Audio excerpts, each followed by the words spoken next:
in-depth weather, and more. It's Terry Henne and his Farm Show on 100.5 and 790 News Radio WSGW and online WSGW.com.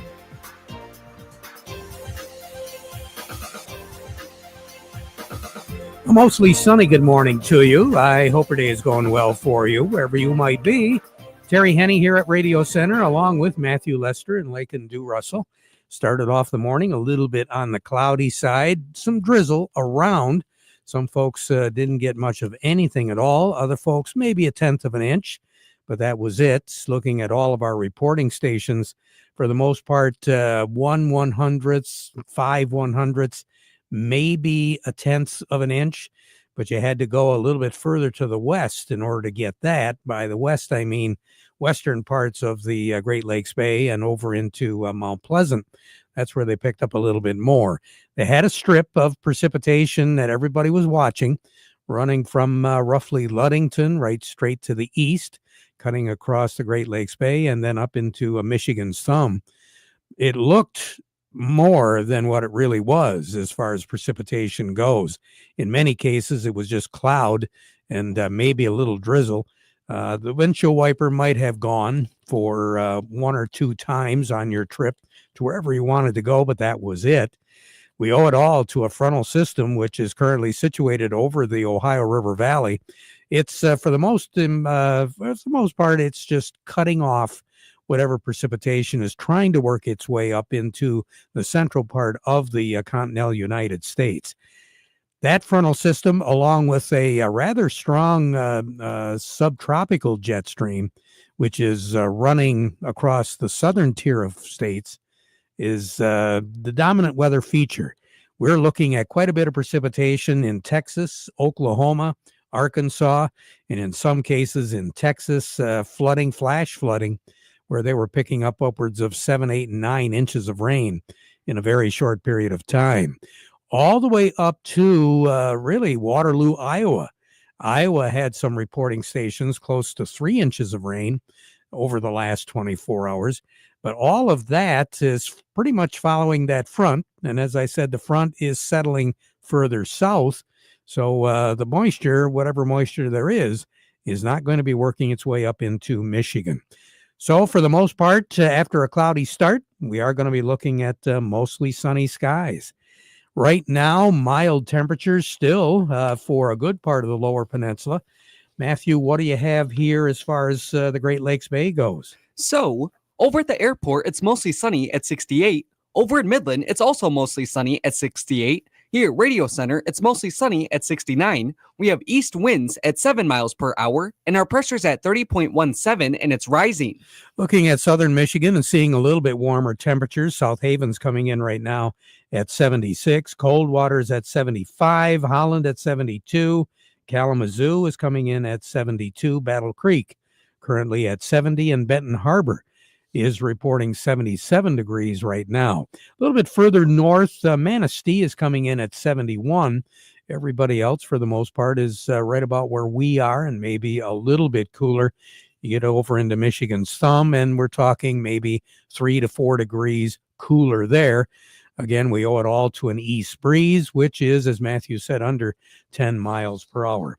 We're looking for that east breeze to become northeasterly and then easterly, but still maintaining that rather light status, 10 miles per hour or less as we go through the remainder of the day. Clouds are going to thicken up a little bit tonight later on, and we are going to once again be looking at a chance, but again, very spotty, of a sprinkle or a light rain shower. Low temperature 57 is going to be our projected low for tonight.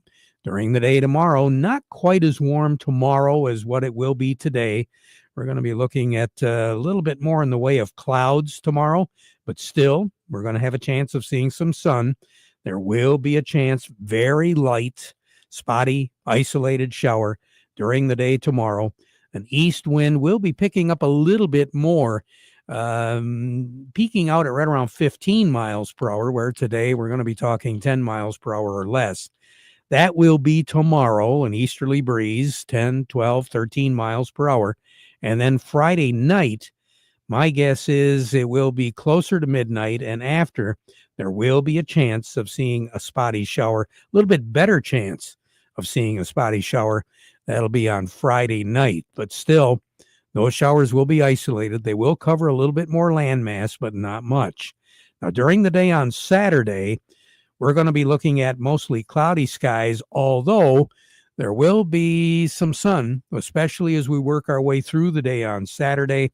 The best chance of seeing any spotty shower activity will be in the morning on Saturday. And again, I want to emphasize the word spotty. 72 will be our high on Saturday, 55 our low on Saturday night. So for those of you that think you might need to water, whether it's the flowers or the garden or whatever property you might have where you have irrigation, more than likely you're going to need to do that because the amount of rain that we're going to be getting for the most part over much of the land is going to be little or nothing as we go through the weekend. Now, Sunday, the better of the 2 days when it comes to sunshine. Saturday, a little bit more in the way of clouds, but we still will see some sun. Sunday, we're going to have partly cloudy skies, especially as the day goes on. I think the cloud cover will be around early Sunday morning, but it'll be breaking up a little bit quicker than what we will see it break up on Saturday. Mid-70s on Sunday, 75, 76 degrees, not out of the question, and 57, 58 degrees for a low on Sunday night, with partly cloudy skies. Partly cloudy skies will move into the day on Monday, 82 for a high on Monday, 62 for a low. That's what's normal, the end of June.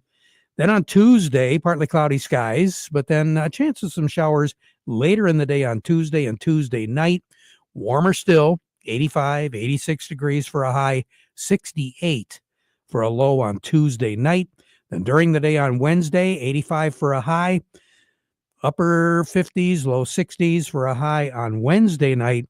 There'll be clouds. There'll be a chance of a shower and then becoming partly cloudy as we go into the day on Wednesday. Normal high, 78 in the afternoon, 57 at night. That's the average low. Record high in this state, 96. Set back in 1956. The record low is 43, set in 1947, tied in 1979. And tied in 1985. A year ago today, 85 was our high, 60 was our low. We had a trace of precipitation a year ago today. For the month of June, as of the 12th of June, we had just a little bit better than a half inch of rain out at MBS International Airport. How that translates into this year, right now out at the airport, 0.57 inches of precipitation. And it was a windy day a year ago on this day. Warmest ever for the 12th of June, 2017. 93 was our high, 71 was our low. The coldest ever, you got to go back to the 30s, 1930, 1939 to be specific. 54 was our high, 44 was our low. Long range, now we're talking through the 25th of June. Here we are, we're almost projecting the end of June already. Above average temperatures throughout the period, slightly above normal as far as the moisture goes. That's a look at our weather for right now. Coming up, Matthew, who do we have on deck? Coming up next, we have Melinda Sweeney from the Andersons, and we also have Doug Klein from Oppenheimer. Well, before we get to them, we want to remind you the weather forecast brought to you by the folks at Nutrien Ag Solutions. Nutrien Ag Solutions has the local expertise to recommend the corn, soybean, and other seed products that are the best fit for your field. Plus, unparalleled agronomic support with products and services to unlock yield potential and improve crop performance from planting to harvest. Ask about our financing options to help you get more from every acre and lead the field. Visit your local Nutrien Ag Solutions branch or go to nutrienagsolutions.com. Say, do you want to unlock the secret to higher yields? If you're applying dry fertilizer, the key to better yield potential is Titan XC. Titan XC is a fertilizer biocatalyst that unlocks and releases the bound-up nutrients in granular fertilizer, promoting better root uptake and plant growth. Drive performance this season and beyond. Release more nutrition. Expect better results with Titan XC. For more information, visit lpi.ag/unlock or contact your Nutrien Ag Solutions crop consultant today. Farm Service brought to you today by the folks at Roof Max. You know, if you've got an aging roof, you don't even think about replacing it, at least not before you call Ben at Roof Max. Good friend, done excellent work for me. I love their folks. I love their staff. They are really, really considerate. They're clean. They pick up everything that they have to pick up before they leave. I mean, you won't even know that they were at your house or at your facility because they do a wonderful job. Plus, they're very thorough when it comes to once they're up on the roof, they check everything out before they apply the Roof Max product. It's a revolutionary treatment that restores flexibility. It does extend the life of your roof. So that translates into saving you, and it did me, thousands of dollars in one big headache. Safe, quick, comes with a 5-year transferable warranty, and obviously it adds some years to that roof. So take a look at that roof, have somebody look at it. It's free. Ben will take a look at it, and he'll tell you what condition that roof is in. And quite frankly, he's honest. So if he thinks that that roof really does need to be replaced, he'll tell you. He'll also tell you if he can salvage it, if he can take care of it, and if he can make it whole. It'll last. How do you know? There's only one way to know. There's only one way to find out. Give him a call, 989-859-6751. No job is too big or too small with the folks at Roof Max. And in particular, it's Ben that you want to ask for. Ask Ben how. That is the website, askbenhow.com. Or, as I said, you can call him 989-859-6721 because a little care today is going to save you a whole lot more tomorrow. We say good morning to Melinda Sweeney over at the Andersons. Melinda, how are you? I'm good. How are you guys? Hey, not too bad. How are we looking on the markets today? We have a WASD report coming out in just a few minutes here. Our June WASD report crop production, which is, we'll get 2 reports this month, that one and then one on June 30th for grain stocks and acreage. Today we have corn up 2, beans down 4, and wheat down 1. A lot of news today, as not only do we have the WASD, we also had export sales come out this morning. Vietnam opted to buy U.S. corn over South American, which most global suppliers, including Taiwan, are sourcing from Brazil. Ukrainian exports are a little tight from what we're seeing, about 82% of the USDA's 22 million metric ton projection for them. Corn sales this week were down just a tick, kind of unchanged. Beans are down a tick and wheat was up. But with all of that, moving the market, not only do we have a lot moving in the corn, but also in beans. Soybeans, we still have crush is interesting right now, but domestic soybean demand up to date is up 7%, which is the second highest year-over-year increase in 25 years. Also, the year-to-date exports are 7% ahead of last year, which is good news for soybeans. A lot of risk-off trading as a lot of geopolitical things are at play, as we see that every week, right? It's just a really uncertain time for a lot of things. But Chinese soybean imports are expected to hold this week, and India's May vegetable oil imports rose from April but fell year over year, which is where a lot of our soybean oil goes. And the USDA is expected to raise Russia's wheat crop estimate but lower its export outlook, and Australia's crop may be advised higher as well for wheat. Wet weather has returned to the U.S. southern plains ahead of harvest, and that is also helping their crop a little bit. So if we see a little bit of lack in harvest there, maybe we can catch a small rally.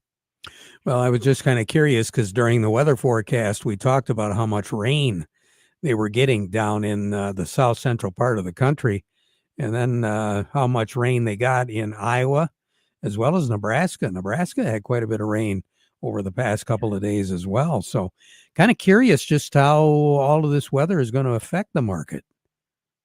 Yeah, not only as weather affects it, how it affects harvest, and will we have any speculators come back in and buy in the market in that time frame. And what do they print in the USDA report today? Typically, they don't really change U.S. yields or production a lot in the June report. Typically, that's more of a July or June 30th report if they change acreage at all. So it's really intriguing to see what the USDA puts out today and how that moves our market moving forward. Yeah, because as you said, usually this report, there's no fireworks with it. Yeah, typically there's not. But the last few reports that typically have no fireworks have had a few. So I think they're trying to get sharper on their pencil. We could only hope that they do. I guess so.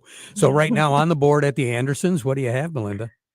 Yeah, right now we have nearby corn at $4.26, new crop corn at $3.75, nearby soybeans at $9.96, new crop 25 soybeans at $9.57, new crop July red wheat at $4.68, and new crop July white wheat at $5.10. You have a great day, Melinda. Thank you so much. Thanks, you guys out there too. Enjoy the nice weather. Oh, we sure will. Melinda Sweeney over at the Andersons. A little bit more in depth. Doug Klein from Oppenheimer joining us. Market Report brought to you by Steiner Tractor. You know, they share your enthusiasm for these antique machines. The tractor might be a hobby, passion, or livelihood, or even your legacy for the next generation.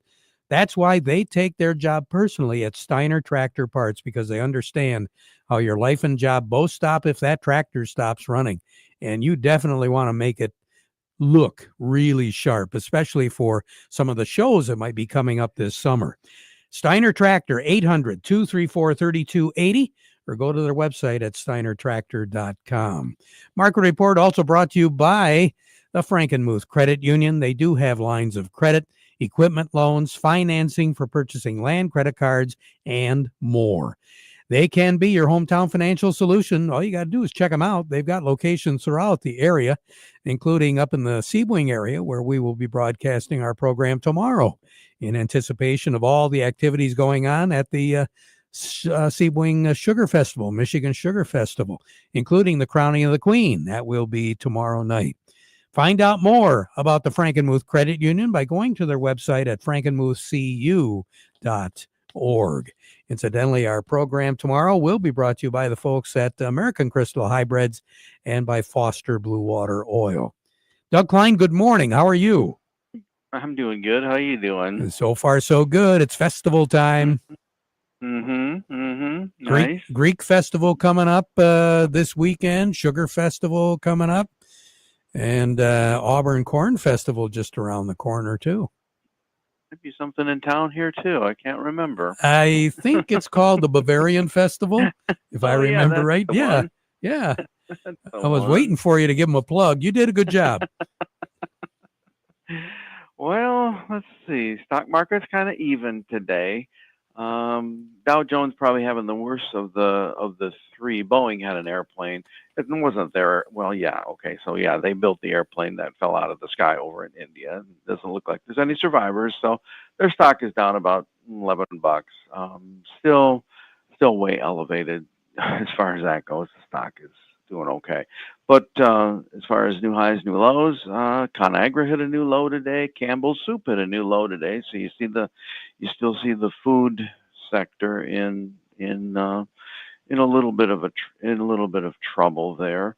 As far as new highs go, Oracle, IBM, they hit new highs today. Microsoft hit a new high. Roblox hit a new high. Philip Morris hit a new high. British American Tobacco hit a new high. So kind of the same themes there too. The dollar's getting crushed. It's under 98. So that should be giving some lift to commodities, but it's not. It's lifting the precious metals for sure. Gold hit 3,400 today, and it's 33.95 right now. So that's holding up decent. So here's your numbers. July corn 438 3/4, up a penny 3/4.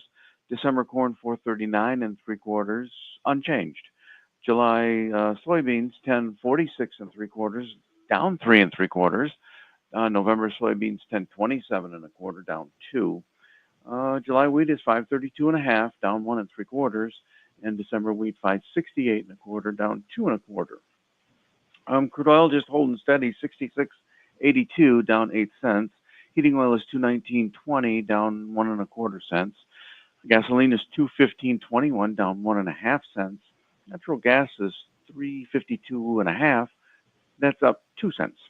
Over to currencies, Canadian dollar, U.S. dollar buys $1.3610 Canadian, down by 62 ticks.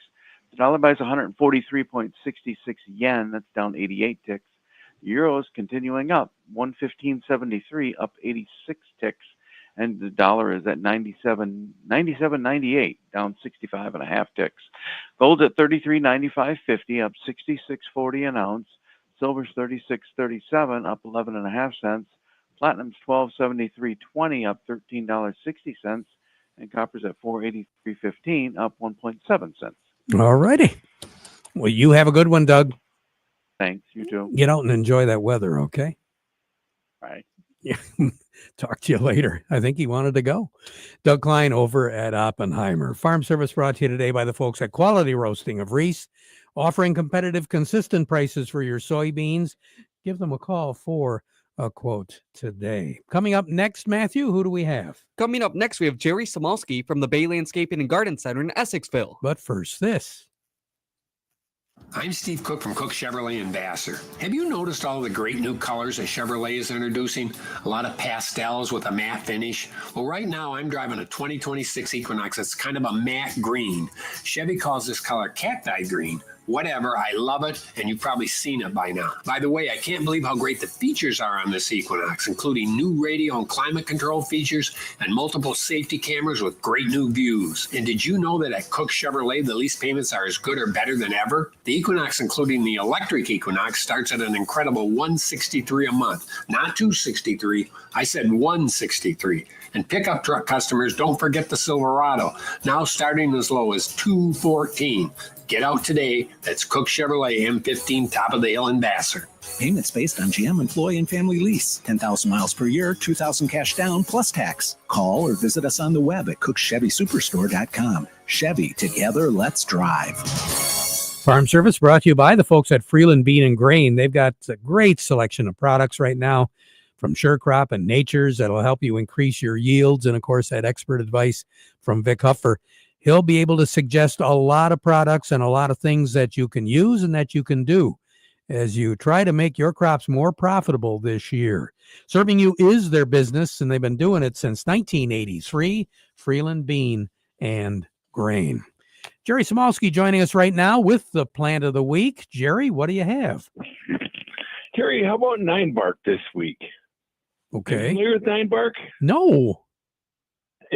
It's a leafy shrub. It has little white flowers, and the foliage is typically of great color. So burgundy, lemon, or golden color, and some of them can get as big as 5 and 6 feet. Some varieties, others are as short as 3 and 4 feet.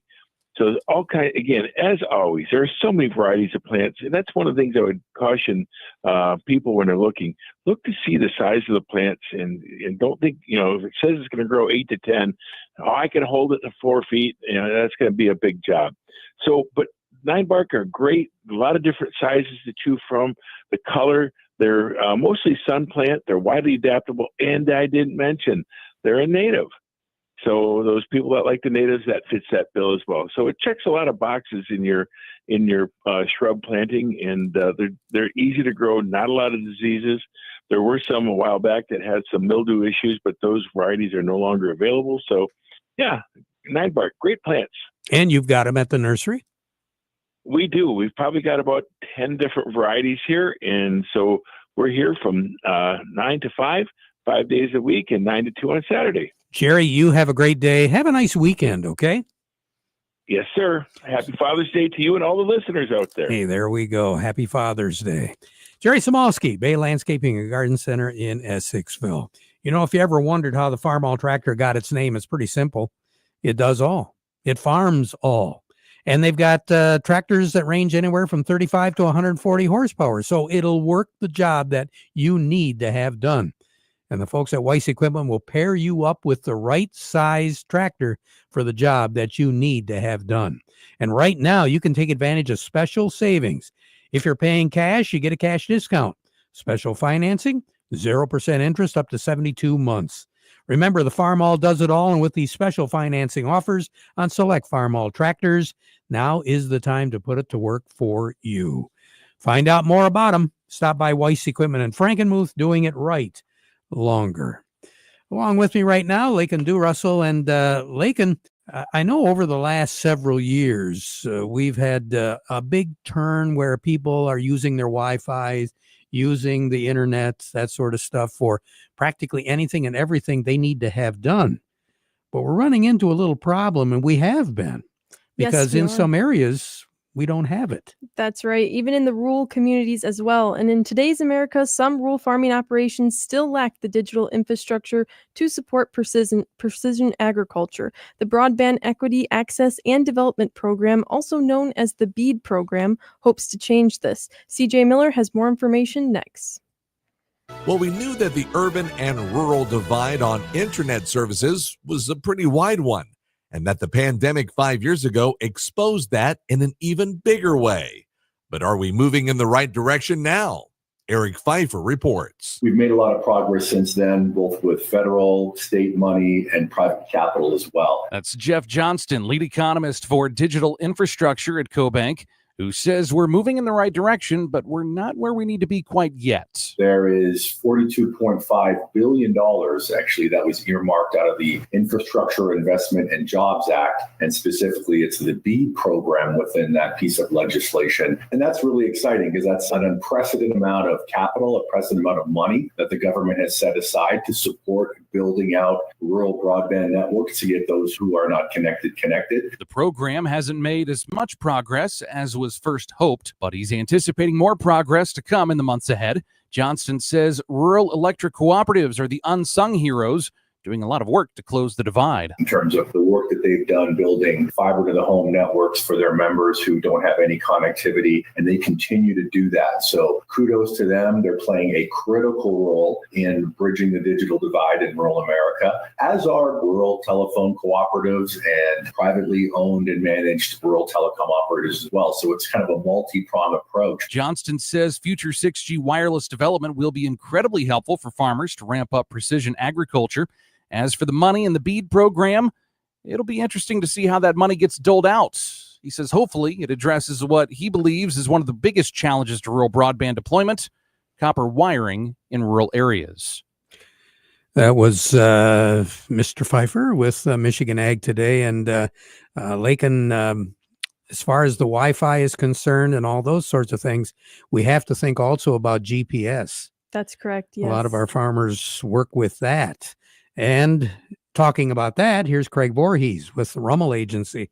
Craig, let's talk a little bit about that GPS equipment. All right, Terry. Kind of funny that your tractor might be connected, but your home may not. There you go. Pretty critical stuff, and it's expensive stuff too, isn't it? It is. You're right on both accounts, critical and expensive. You know, talking with folks this morning, there's folks out spraying, some still planting dry beans, and you know they're using their GPS to do all of that. And most insurance companies include the GPS equipment in the value of the tractor. So if the tractor were to maybe catch fire or something like that, that would be included. Now, if something just happens to the GPS, perhaps something gets stolen, globe or whatever else might get stolen, I know it might be kind of hard to activate it and use it, but the theft could still happen. Some insurance companies offer no deductible just on the GPS equipment, and they will also replace it at replacement cost. They won't depreciate it.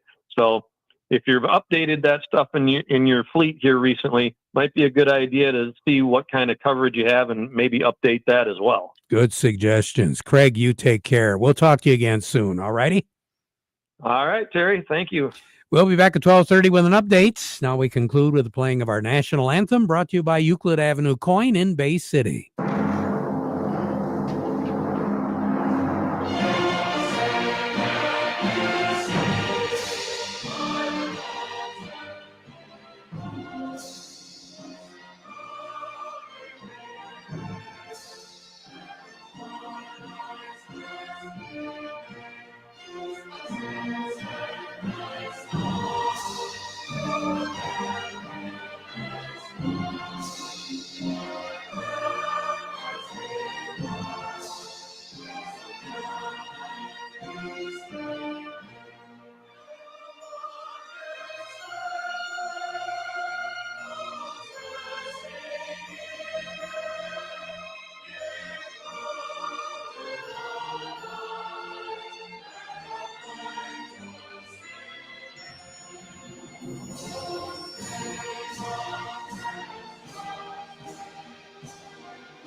Broadcasting from the Stormmaster Exterior Studios, WSGW, Saginaw, Bay City, Midland, WSGW FM, Carlton. This